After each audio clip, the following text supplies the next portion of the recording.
Encouraging kids to dream big dreams is especially important in Maine, where the percentage of students pursuing a secondary degree is the lowest in New England. But how do you raise the aspirations of students in those tricky middle and high school years?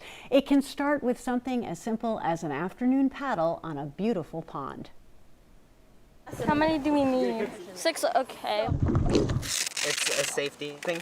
Oh, the water's better. That it really only takes one caring adult to show a kid that they're capable of whatever they dream up, whatever they want to do with their life. For these students in the North Star program, Lindsay Smith is that caring adult. I think probably my number one goal and tool is exposure.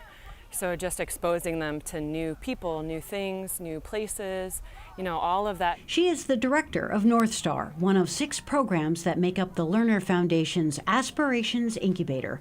About 6 years ago, the foundation made the unusual decision to devote all of its assets to 6 multi-year pilot programs across the state, aimed at raising the aspirations of Maine's rural youth. Ryder Scott is the executive director of the University of Maine 4-H Center at Bryant Pond, where the North Star program is based. The transition from grades 8 to 9 is a critical period for youth. By about the first half of 9th grade, young people will have formed an image of who they are and where they're going. And in many cases, especially in rural parts of the state, that does not include going to college. It does not necessarily include any aspiration even to graduate from high school.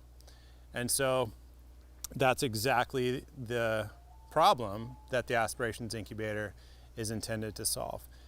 And the method, the way we're solving that problem is, first of all, it's very simple. It's making sure that those students know that they have at least one, and preferably a group of caring adults in their life, in their corner. Students join the North Star program in 7th grade and stay through their high school graduation.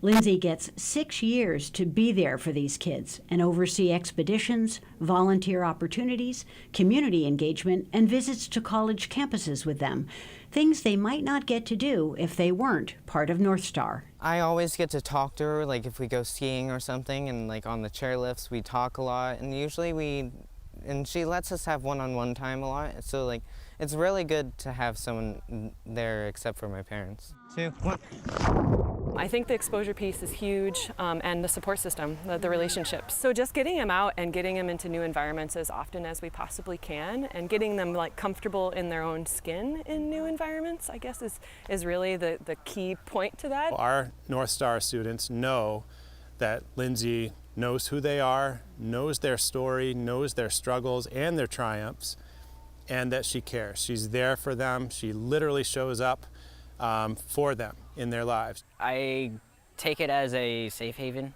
Can you tell me a little bit more about that? If I'm frustrated or you just don't have anywhere to go, I can just come here or call Lindsay. The Aspirations Incubator programs are now entering their 5th year, and data from the first years shows positive outcomes. This mentorship model is working. This is something that could move the needle for rural youth in raising aspirations and closing that education gap, and that addressing the cycles of generational poverty. This program is not designed for at-risk youth, but rather serves a mix of kids. They come from all different backgrounds, and they're all different kids, and some of it, being in a group, is just learning how to get along with people who aren't necessarily the same as you. Anna Sisko, a single mom, has a 14-year-old daughter in the program. The great part about this program, it doesn't end after 1 year.